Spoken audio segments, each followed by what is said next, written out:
I don't like to get too caught up on diction and enunciation and all of those things, because then you're getting into the area of kind of over-critiquing yourself in a way. Whenever I'm all about feeling, I could use fighter as a reference. You know, would I sit here and say, I'm a fighter, thanks for making me a fighter? No, I'm not gonna say it like that. But when you're in the mode of singing, you know, you take on a different shape and a different form. That's its own sort of a feeling. That's the beauty of singing, because you use that to sort of escape and become, you know, maybe somebody that you normally wouldn't have an easy time being in front of other people. Maybe there's an inside part of you that is insecure, and that's the beauty of music and singing, is because you can express yourself in ways that you normally couldn't in maybe everyday life or in a conversation. You know, that's why song is so powerful and moving.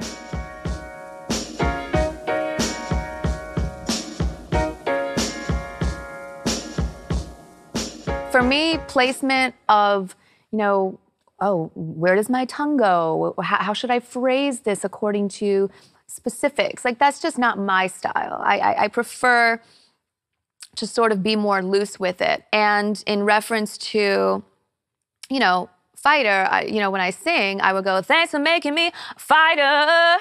You know, and that's a feeling and that's an emotion.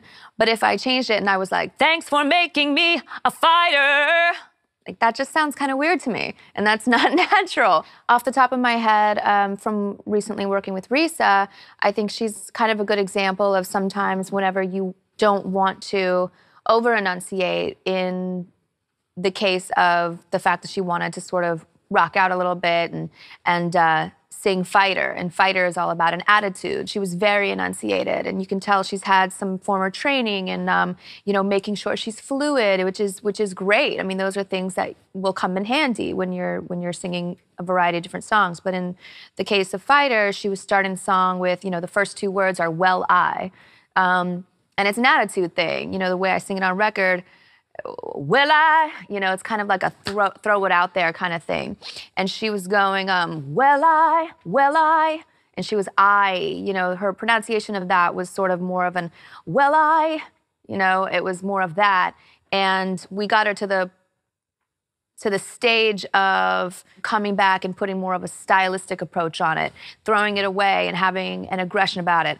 Will I? Like, I'm gonna dive into this story and I'm gonna tell you. You know, it doesn't have to be so proper, I guess, per se, whenever you're trying to give off a certain energy or a feeling in a song.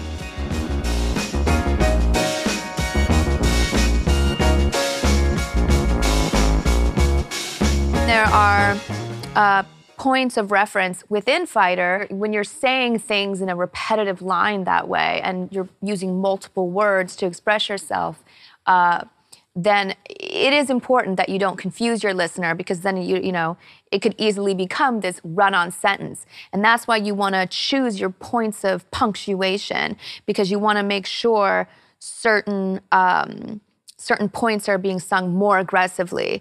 Because if you're too fluid, you know, you're gonna lose the aggression that you're going for. After all of the stealing and cheating, you probably think that I hold you know what I mean? Like that would be flowing with it too much. After all of the stealing and cheating, you probably think that I hold resent. You know, that's a little bit more, you're punctuating the certain strong points of the song. You do walk a fine line sometimes within making sure you have the right attitude and also making sure people can understand what you're talking about. Sometimes there's a beauty in sort of the way somebody says or sings a lyric, where it's almost like, what is she saying in a way? But then you start singing along with it because it's so hooky in the way that she's singing it or he's singing it. So that's where it relies on what kind of singer do you want to be? And for me, that would be a feeling, and not to overthink over pronunciation. But sometimes, depending on what style of music you want to do, it does call for it.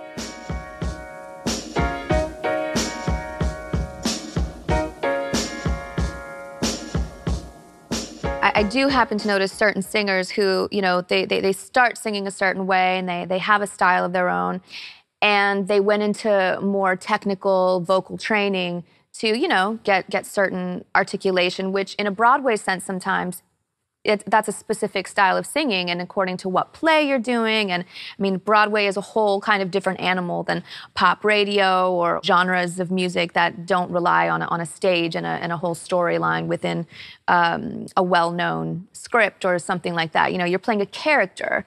You're telling such a specific story. Sometimes it's so important for you to become an actor of the story. And so the writers will want you to be more articulate and to enunciate your words and to do specific things that you normally wouldn't take the time to digest if you were just, you know, sort of singing for fun or from your gut in a pop sense or a blues sense. But there's so many ways and different shapes, sizes, forms of singing.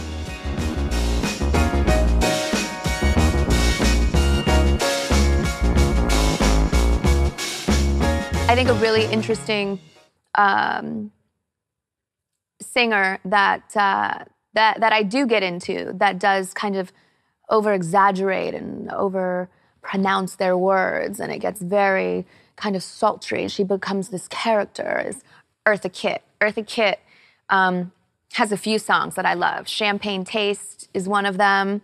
I Want to Be Evil. You know, when she sings, she's almost like a kitty cat. You know, she takes on this whole character and this whole mood. And I've done that on various records too, where it's you're playing a more playful character and a more playful take on something. I did a record with Linda Perry called Nasty Naughty Boy, and it was like the whole record was like a big brassy, you know, sassy sort of almost 1930s, if you will, burlesque cabaret joint. You know, the whole thing, I started saying the words, "Come here, big boy." You know, and there's a whole breath and there's a certain character that you get, you know, it's kind of saucy and playful, which is, you know, a reference would be Eartha Kitt and what she does with Champagne Taste.